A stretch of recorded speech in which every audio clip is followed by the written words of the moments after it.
नमस्कार, आपके साथ मैं हूं मीनाक्षी कंडवाल। आज रात 10 बजे जब आप अपने घरों में सुकून से बैठे हैं, ठीक आधे घंटे बाद वॉशिंगटन से आने वाली एक गूंज दुनिया का भूगोल बदल सकती है। डोनाल्ड ट्रंप बोलने वाले हैं, लेकिन उनके बोलने से पहले तेहरान के एक बंकर से निकले 16 कदमों ने दुनिया की धड़कनें बढ़ा दी हैं। ये 16 कदम सिर्फ एक इंसान के नहीं है, ये ईरान के नए सुप्रीम लीडर मुस्तफा खामेनेई के वो कदम है जो सीधे वॉर रूम की तरफ जा रहे हैं। ट्रंप कहते हैं कि ईरान की लीडरशिप खत्म हो चुकी है, लेकिन ये वीडियो कह रहा है कि अभी खेल बाकी है। वॉर रूम की स्क्रीन पर इजराइल के डिमोना न्यूक्लियर प्लांट का नक्शा दिखना कोई इत्तेफाक नहीं है, बल्कि ट्रंप के लिए एक ओपन चैलेंज है। लेकिन क्या ये सिर्फ ईरान और अमेरिका की जंग है? मेरा नजरिया देखिए थोड़ा अलग है, गौर से देखिए। ये जंग दरअसल पुराने वर्ल्ड ऑर्डर और नए ब्लॉक के बीच की है। चीन का साइलेंट वार, जब अमेरिका बम गिरा रहा है तब चीन अपनी तिजोरी भर रहा है। अमेरिका आज भी मिसाइल कूटनीति में फंसा है, जबकि चीन ने दुनिया के 80% सोलर और ग्रीन टेक पर कब्जा कर लिया है। चीन जानता है अगर ये युद्ध लंबा खिंचा तो तेल $150 पार कर सकता है। अमेरिका की जनता सड़कों पर होगी, लेकिन चीन अपने 900 मिलियन बैरल के सुरक्षित भंडार के दम पर दुनिया की नई इकोनॉमिक धुरी बन जाएगा। रूस के लिए, पुतिन के लिए भी ईरान वो मोहरा है जो अमेरिका को इतना थका देगा कि यूक्रेन से लेकर ताइवान तक वॉशिंगटन की पकड़ ढीली पड़ जाएगी। ईरान कह रहा है कि उसे 48 घंटे नहीं 48 सालों से धमकियां मिल रही हैं, लेकिन इस बार खतरा स्ट्रक्चरल है। अमेरिका अब ईरान की सेना को नहीं, ईरान की सांसों को रोकना चाहता है। कज़विन का शाहिद राजाए प्लांट हो या नेका पावर स्टेशन, अगर इन पर आंच आई तो असर सिर्फ तेहरान में नहीं बल्कि कुवैत से लेकर रियाद तक दिखेगा।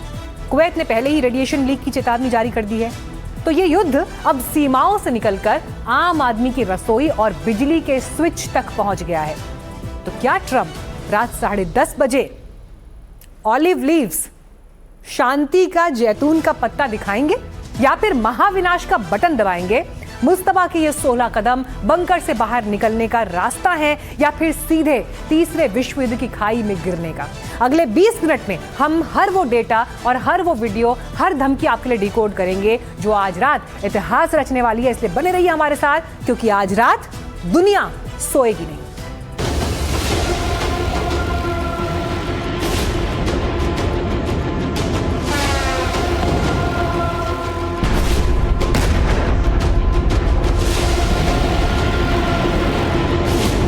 क्या बंकर से बाहर निकलने वाले हैं मुज्तबा?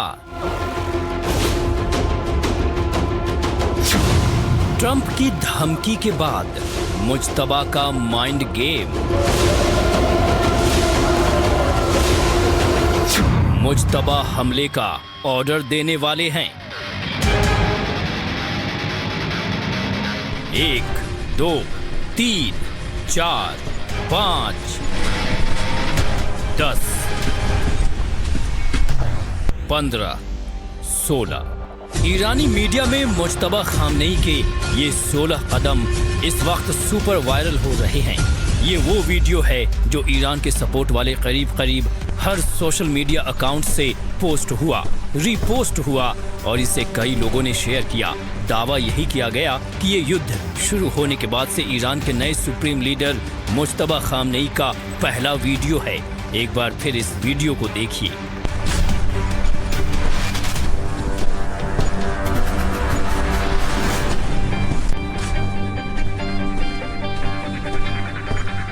देखने से लगता है कि वीडियो को एडिट किया गया है। मुज्तबा की पुरानी फुटेज को वॉर रूम से जोड़ा गया, लेकिन मैसेज क्लियर है।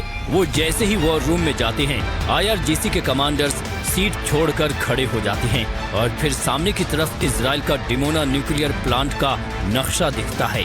ऐसा नक्शा जिस पर उसकी लोकेशन के कोऑर्डिनेट्स लिखे हैं और यही कोऑर्डिनेट्स मिसाइल और ड्रोन के हमले के दौरान सिस्टम में इंसर्ट किए जाते हैं।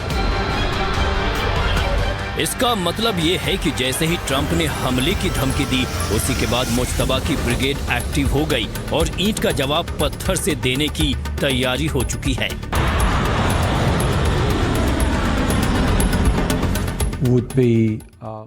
हमारी सेना ने साफ कर दिया है कि अगर ईरान के इंफ्रास्ट्रक्चर पर हमला होता है तो हम उसी अनुपात में जवाब देंगे। हमारी सेना उन इंफ्रास्ट्रक्चर को निशाना बनाएगी जो या तो अमेरिका के हैं या फिर किसी भी तरह अमेरिका से जुड़े हुए होंगे, या जिन्हें ईरान के खिलाफ हमलों के लिए इस्तेमाल किया जा रहा है। हम ऐसा जानबूझकर नहीं करना चाहते, ये हमारी इच्छा नहीं है, लेकिन ये आत्मरक्षा में किए गए फैसले हैं।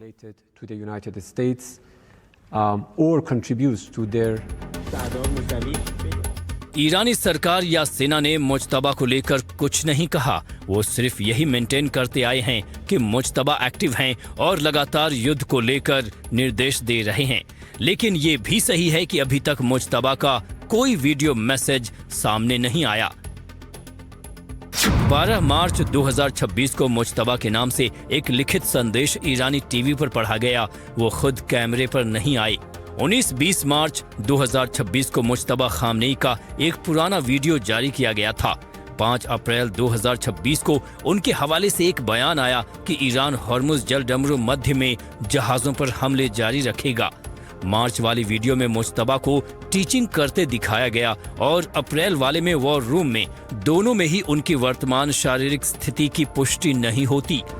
We've had total regime change. You know, the people there now are much more reasonable than the lunatics that you had in phase 1 and phase 2. They were lunatics.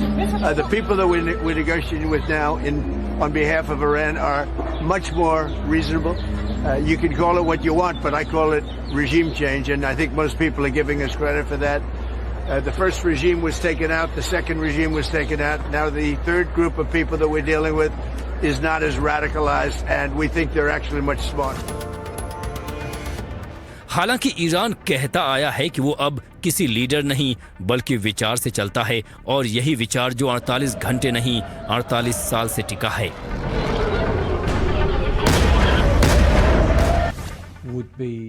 ईरानी लोग अपने देश की रक्षा के लिए किसी भी बाहरी डेडलाइन के आगे नहीं झुकते। हम धमकियों से डरकर समझौता करने वाली कौम नहीं है। जहां तक अल्टीमेटम और डेडलाइन की बात है, तो ईरान को 48 घंटे नहीं बल्कि 48 सालों से इस तरह की धमकियां और अल्टीमेटम मिलते रहे हैं। हमें पाषाण युग की धमकी दी गई तो ईरान के लोग उस वक्त भी शालीनता और सम्मान के साथ बात करते थे। अब मनोचिकित्सकों को इस बात का पता लगाना होगा कि दूसरा पक्ष इतना उग्र और विचलित क्यों है। This is not something that we will do it. Iran को ये बातें इसलिए कहनी पड़ी हैं क्योंकि अमेरिका ने ईरान को लेकर अब तक की सबसे बड़ी धमकी दी है। अमेरिकी राष्ट्रपति ने सोशल मीडिया पर एक पोस्ट किया जिसमें साफ तौर पर लिखा गया कि अगर ईरान बातचीत की टेबल पर नहीं आया, हमारी शर्तों को नहीं माना, हॉर्मुज स्ट्रेट को नहीं खोला, तो फिर उसके पावर प्लांट और सिविलियन इंफ्रास्ट्रक्चर निशाना बनाए जाएंगे। अमेरिका और इजराइल ने जिन पुलों को निशाना बनाया है वो केवल कंक्रीट के ढांचे नहीं थे, बल्कि जनता के लिए जीवन की धमनियां थी। इन पुलों को तोड़कर दुश्मन ने आम नागरिकों की आवाजाही और उनके दैनिक जीवन को बाधित करने की कोशिश की है। अमेरिका जिस मदद का वादा करता था, उसका असली चेहरा इन टूटे हुए पुलों के रूप में सामने आया है। हालांकि ईरान इन धमकियों और हमलों से रुकने वाला नहीं है। हमारे इंजीनियर वैकल्पिक रास्तों और मरम्मत के काम में जुटेगी।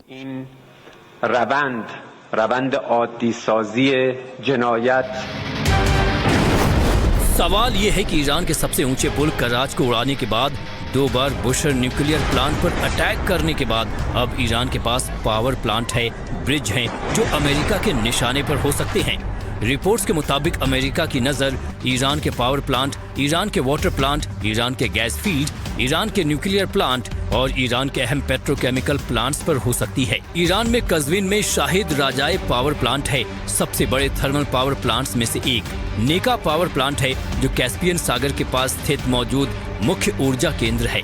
अहवाज और खुजिस्तान के पेट्रोकेमिकल प्लांट्स को एनर्जी देने वाले सब स्टेशंस पर पहले ही हमले हो चुके हैं।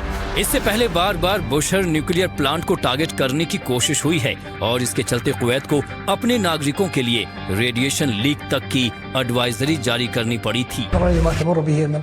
पड़ोसी देशों में रेडिएशन लीक की सिचुएशन में चिंता या घबराहट की कोई जरूरत नहीं है, क्योंकि नजदीकी रिएक्टर कुवैत से 240 किलोमीटर से ज्यादा की दूरी पर स्थित है और वो दूरी खुद ही ऐसे रेडिएशन लीक के प्रभाव को काफी हद तक कम कर देती है, क्योंकि इसका अधिकांश भाग कुवैत की सीमा तक पहुंचने से पहले ही रास्ते में फैल जाएगा।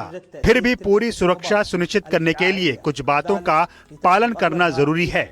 ये सुनिश्चित करें कि आप घर के अंदर सुरक्षित हैं और किसी भी परिस्थिति में बाहर ना निकलें। संक्रमण को अंदर आने से रोकने के लिए सभी खिड़कियों और दरवाजों को अच्छी तरह बंद कर दें। आगे के निर्देशों के लिए केवल आधिकारिक सोर्स से ही न्यूज़ फॉलो करें। हालांकि ईरानी सेना की तरफ से कहा गया है कि अमेरिका अगर इंफ्रास्ट्रक्चर पर हमला करता है तो फिर दुनिया के लिए मुसीबत बढ़ जाएगी। ईरान ने धमकी दी है कि वो ग्लोबल सप्लाई चेन को ठप कर देगा। अल जजीरा की रिपोर्ट के मुताबिक ईरान ने कहा है कि वो हॉर्मुज के अलावा दूसरे समुद्री रास्तों को भी निशाना बना सकता है।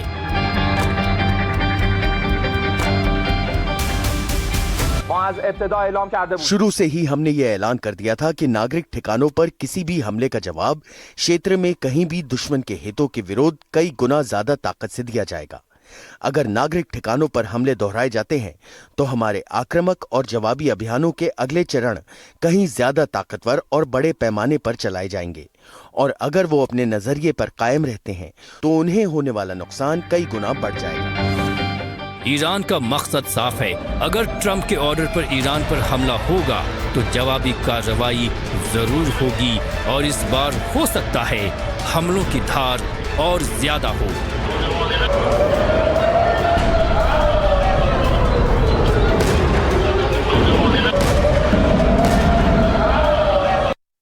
युद्ध की जमीन से निकला सबसे बड़ा सवाल, क्या अमेरिका ने सिर्फ एक पायलट को बचाने के लिए 100 एलीट कमांडो और 12 जंगी जहाज ईरान की सरजमी पर उतार दिए, या फिर इस रेस्क्यू मिशन के पीछे एजेंडा कुछ और था, जैसा कि ईरान का दावा है।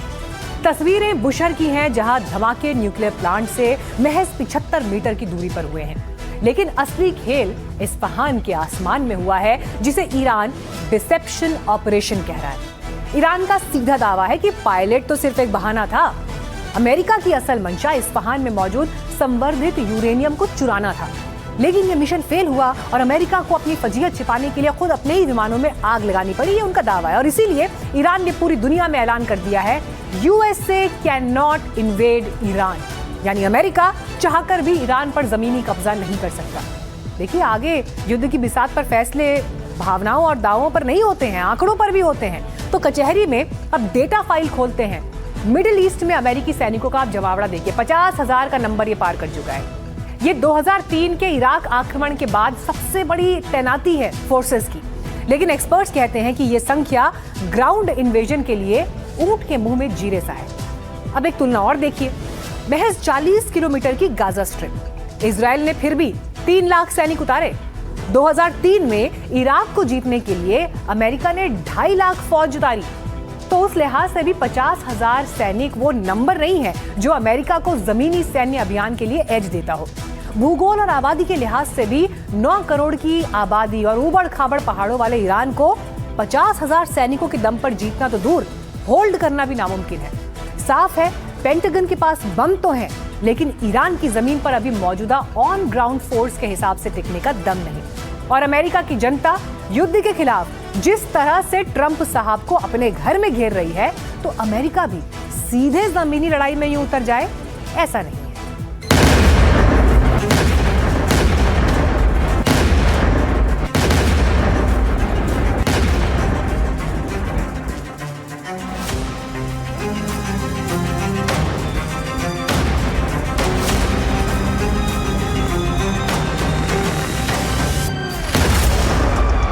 जो तस्वीरें इस वक्त आपकी टीवी स्क्रीन पर हैं, वो उसी बुशहर की हैं जिसके न्यूक्लियर पावर प्लांट पर लगातार अटैक हो रहे हैं।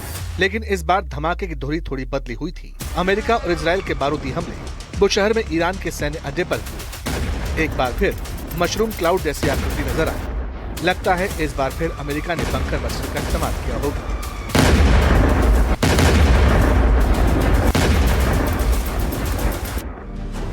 लेकिन इन्हीं धमाकों के बीच एक बार फिर ईरान का परमाणु प्लान, परमाणु पावर सेंटर स्टेज पर आ गए। सवाल है, बार बार बुशहर को टारगेट क्यों किया जा रहा है? क्या बुशहर के नाम पर अमेरिका बड़ी प्लानिंग कर चुका है? सवाल इसलिए भी है क्योंकि बुशहर वही न्यूक्लियर पावर प्लांट है जिस पर युद्ध शुरू होने के बाद से लगातार हमले हुए हैं। और IAEA अब ये कह चुका है कि इस बार जो हमला हुआ वो न्यूक्लियर पावर प्लांट से सिर्फ 75 मीटर दूर था, यानी पावर प्लांट जद में आ सकता था, और अगर ऐसा होता तो रेडिएशन लीक का खतरा बढ़ सकता था। इस बीच IAEA चीफ का एक इंटरव्यू वायरल है जिसमें वो कहते सुनाई देते हैं कि ईरान का परमाणु प्रोग्राम अभी जिंदा है।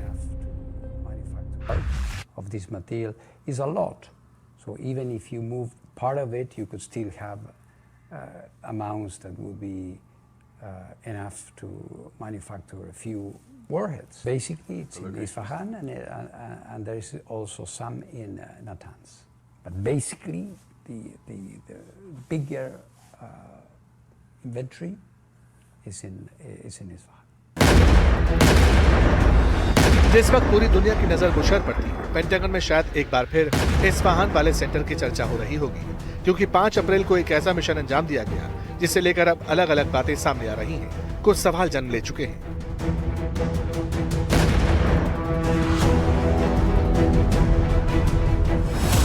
क्या अमेरिका ने वाकई एक पायलट को बचाने के लिए इतना बड़ा ऑपरेशन चलाया? क्या अमेरिका के 100 स्पेशल कमांडो किसी और मिशन के लिए भी ईरान उतरे थे? क्या अमेरिका की स्पेशल एलिट टीम की नजर ईरानी यूरेनियम पर थी? क्या ईरान का संवर्धित यूरेनियम चोरी होते होते रह गया? दरअसल ये सवाल इसलिए है क्योंकि ईरान ने बड़ा दावा किया है। ईरान के मुताबिक अमेरिका का ये ऑपरेशन सिर्फ पायलट को बचाने के लिए नहीं था, बल्कि ये धोखा था। ये ईरान के यूरेनियम को चोरी करने की साजिश थी।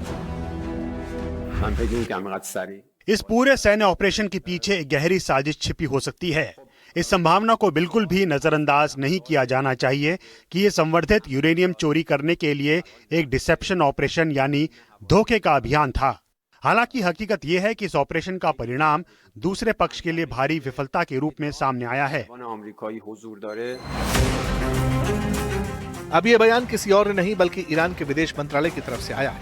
इसका मतलब यह है कि जिस तरह की रिपोर्ट्स कुछ दिन से फ्लोट हो रही थी, जिसमें कई इंटरनेशनल मीडिया आउटलेट्स इस बात की आशंका जता रहे थे कि अमेरिका एक स्पेशल बूट्स ऑन ग्राउंड वाला ऑपरेशन अंजाम दे सकता है, उसी को ईरान ने आरोपों की शक्ल दे दी। ये तक कहा गया कि ये ऑपरेशन फेल हुआ, अमेरिका की फजीहत हुई।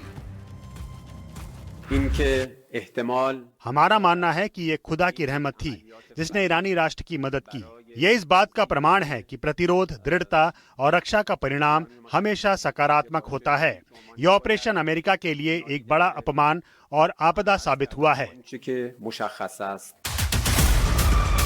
दरअसल ईरान और अमेरिका दोनों के मिशन पायलट को लेकर अलग अलग दावे सामने आए हैं। ईरान कहता है कि अमेरिका का मिशन पायलट फेल हो गया, उसके कम से कम 12 प्लेन और ड्रोन खत्म कर दिए गए, जबकि अमेरिका दावा करता है कि चूंकि अमेरिकी तकनीक ईरान के हाथों न लगे, इसलिए उसने खुद अपने विमानों को, अपने हेलीकॉप्टर्स को जला दिया। जबकि ईरान कहता है कि अमेरिका को ईरानी जमीन पर उतरने की असलियत का अंदाजा हो गया।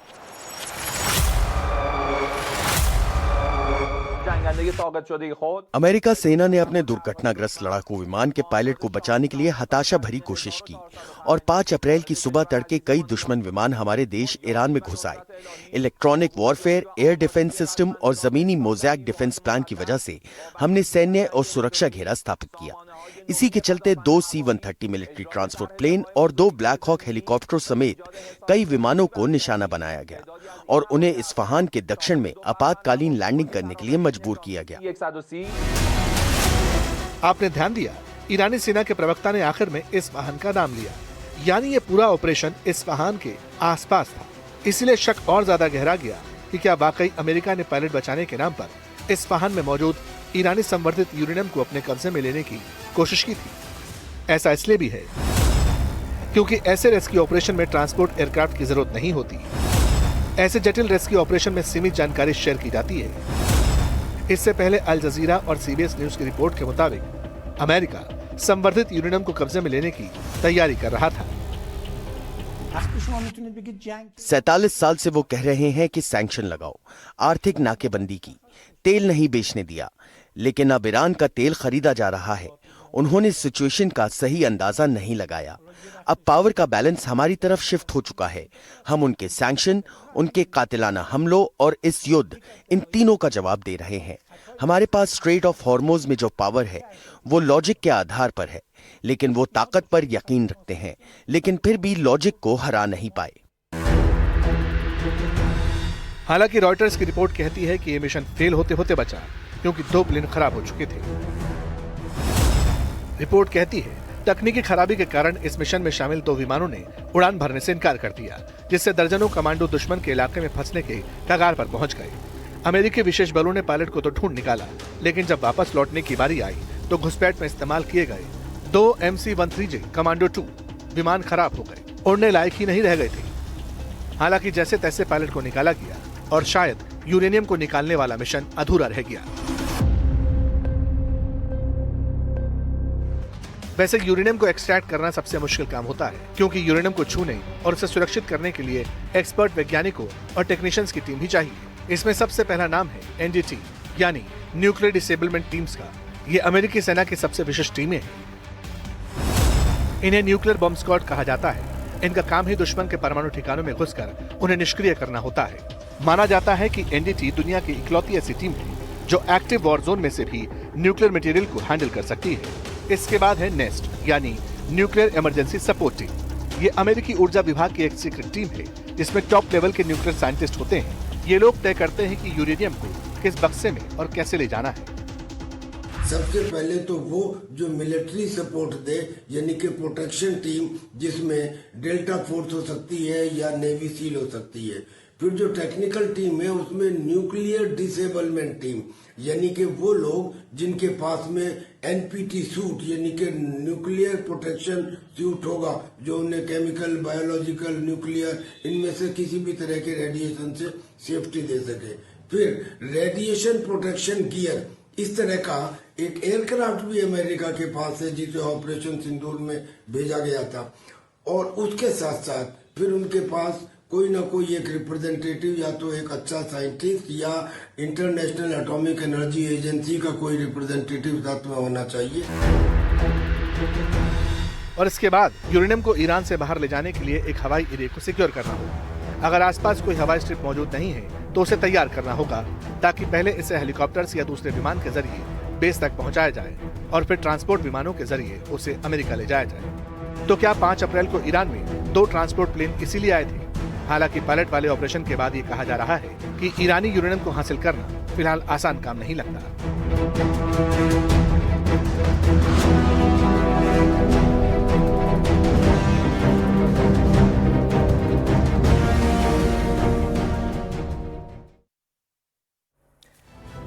दस मिनट का वक्त बाकी रह गया है, जिसके बाद अमेरिका के राष्ट्रपति डोनाल्ड ट्रंप का संबोधन होगा, जिस पर NDTV में आप विशेष कवरेज देखेंगे, पूरा एनालिसिस करेंगे उनके स्टेटमेंट का भी।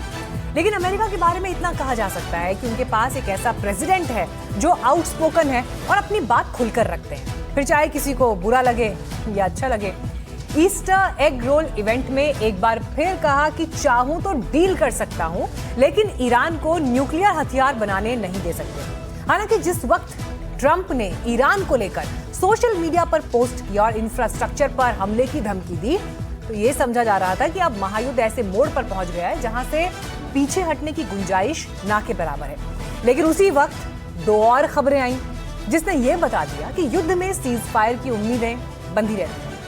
रॉयटर्स की रिपोर्ट है कि पाकिस्तान की तरफ से ईरान और अमेरिका को पीस पॉइंट एजेंडा भेजा गया है, जिसमें यह कहा गया है कि ईरान अपना परमाणु प्रोग्राम खत्म कर देगा, लेकिन अमेरिका को कभी ना हमला करने की गारंटी देनी होगी। वैसे ये वो मुल्क है जिसके मीडिएशन को खुद इजराइल और ईरान नामंजूर कर चुके हैं। हालांकि जिस वक्त इस फॉर्मूले पर बहस हो रही थी, उसी दौरान एक बार फिर ईरान ने अपनी छिपी हुई बिजली से तेज मिसाइल्स का ट्रेलर दुनिया को दिखा दिया।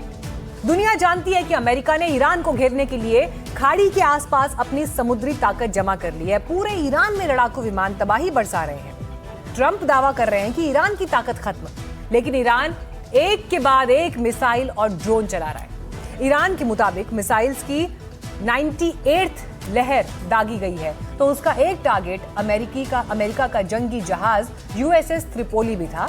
लेकिन क्या वाकई ऐसा हुआ? क्योंकि अमेरिका का हर बार अपने वॉरशिप को टारगेट किए जाने के दावे को प्रोपेगेंडा बताकर अमेरिका खारिज कर देता है। लेकिन इस बार ईरान कहता है कि युद्धपोत को पीछे हटना पड़ा है। ये वही वॉरशिप है जिस पर शायद बूट्स ऑन ग्राउंड के लिए हजारों जवान मौजूद हैं।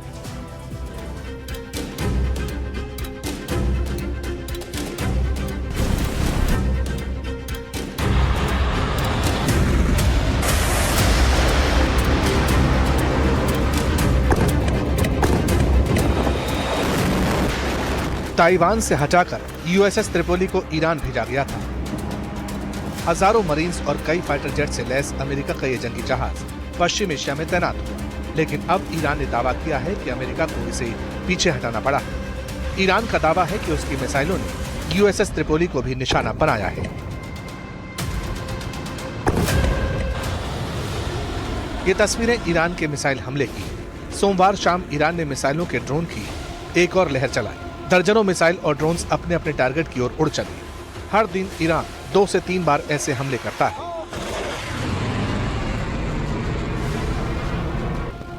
अमेरिका और इजराइल दावे कर रहे हैं कि ईरान की ताकत खत्म हो रही है। We've broken every record in our military. And what about the rescue that took place yesterday? What about that? That's something that you rarely see. You know, they were giving me a briefing about that.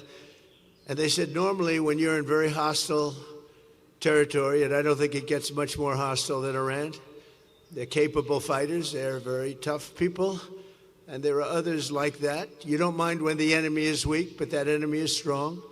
Not so strong like they were about a month ago, I can tell you. In fact, right now they're not too strong at all, in my opinion, but we're soon going to find out, aren't we?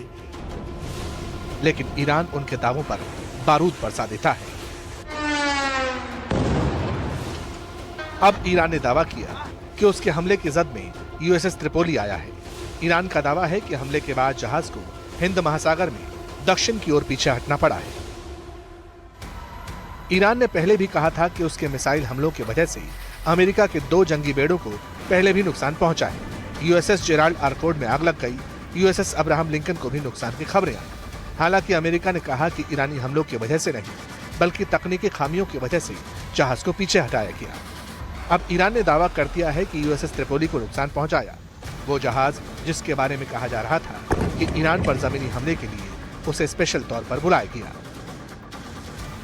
USS Tripoli नाम का यह जहाज अमेरिकी class का amphibious assault ship है, जो lightning career के नाम से जाना जाता है। इसका मतलब यह है कि ये F-35B lightning 2 stealth fighter jets को अपने डेक से लॉन्च कर सकता है। इस पर लड़ाकू हेलीकॉप्टर्स मौजूद हैं। इसका वजन करीब 45,000 टन और लंबाई करीब 850 फीट है। जानकारी के मुताबिक इस पर करीब 3500 मरीन्स तैनात हैं। इसमें यूएसएस न्यू ऑर्लियंस और 31वीं मरीन एक्सपीडिशनरी यूनिट के मरीन्स शामिल हैं। यह जहाज केवल एक साधारण युद्धपोत नहीं है, बल्कि इसे एक तैरता हुआ किला माना जाता है, जो समंदर से जमीन पर हमला करने की क्षमता रखता है। और अब ईरान का दावा है कि उसने इसे पीछे हटने पर मजबूर कर दिया है।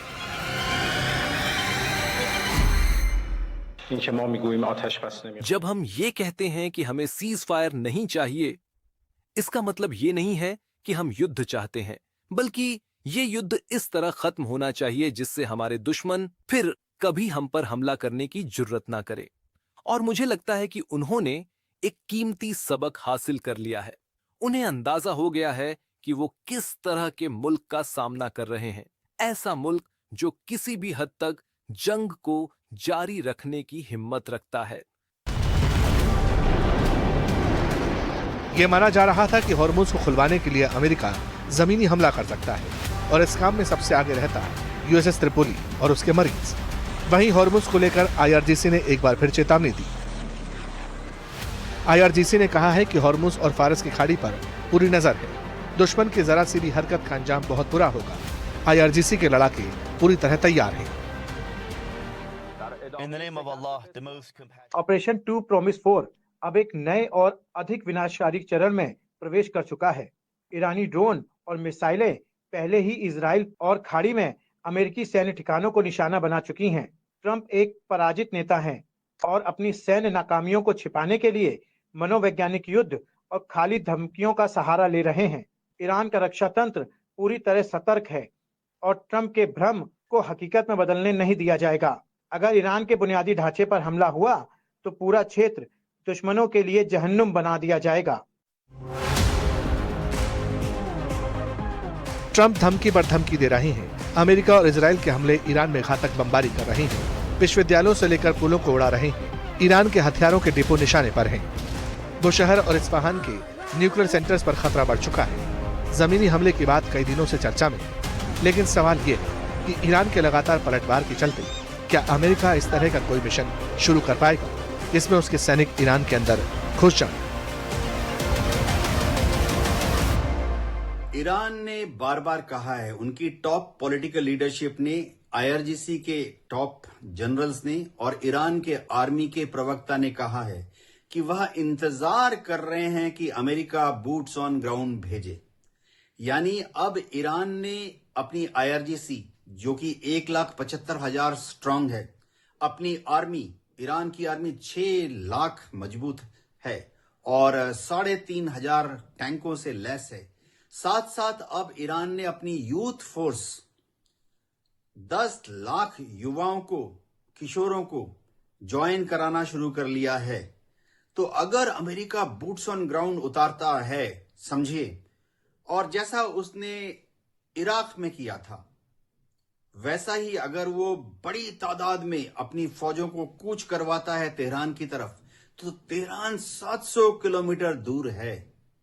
अमेरिका के boots on ground, American troops को बहुत बड़ी कैजुअलिटी उठानी पड़ेगी। कम से कम 200 या हो सकता है 500 बॉडी बैग्स अमेरिका पहुंचेंगे। ट्रंप लगातार धमकी दे रहे हैं कि ईरान ने समझौता नहीं किया तो उसकी धरती को नर्क बना डालेंगे। तो वहीं ईरान का जवाब आता है, नर्क में आपका स्वागत है। वहीं इस जंग को अब 1 महीने से ज्यादा का वक्त बीत चुका है। ईरान से लेकर इजराइल और पश्चिम एशिया के कई देश इसका असर लगातार झेल रहे हैं।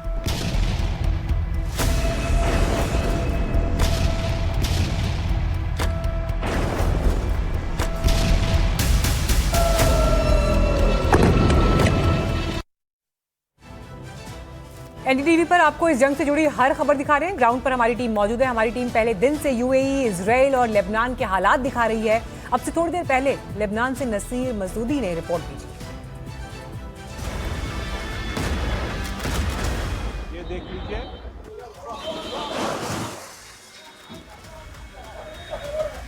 ये देख लीजिए तबाही का ये मंजर।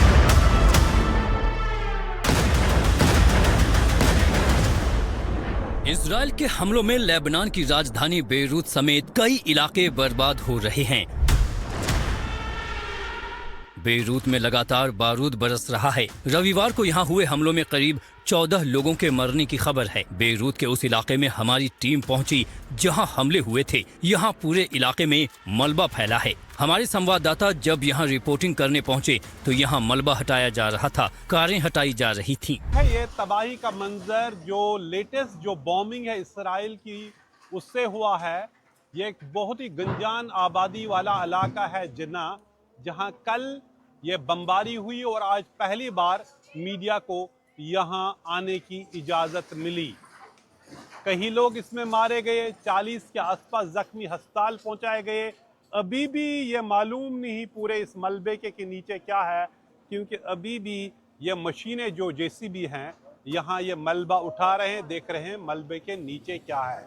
इजराइल का मानना है कि वो हिजबुल्लाह पे हमला कर रहे हैं, लेकिन हम देख रहे हैं ज़मीन पे जो कंजेस्टेड नेबरहुड है, गुज्जान आबादी वाले इलाके, वो इसका शिकार बन रहे हैं। ये देख लीजिए,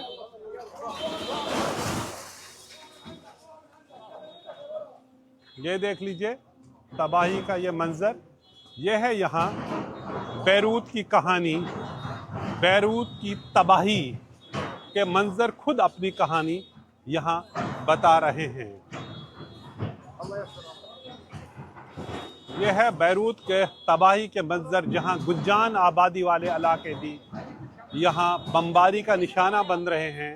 इजराइल का कहना है कि वो हिजबुल्लाह पे निशाना साध रहे हैं, लेकिन ज़मीन पे जो है यहाँ आम लोग इसका निशाना बन रहे हैं, मकान तबाह हो रहे हैं और और मकान तबाह हो रहे हैं।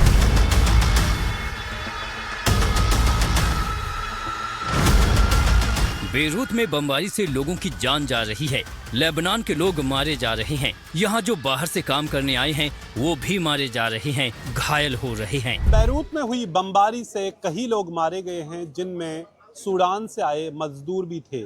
मेरे साथ है यहाँ एक मजदूर जो यहाँ रहता है लेकिन कहीं काम करता था, उसके 2 दोस्त मारे गए हैं। Were your 2 friends killed in the bombing?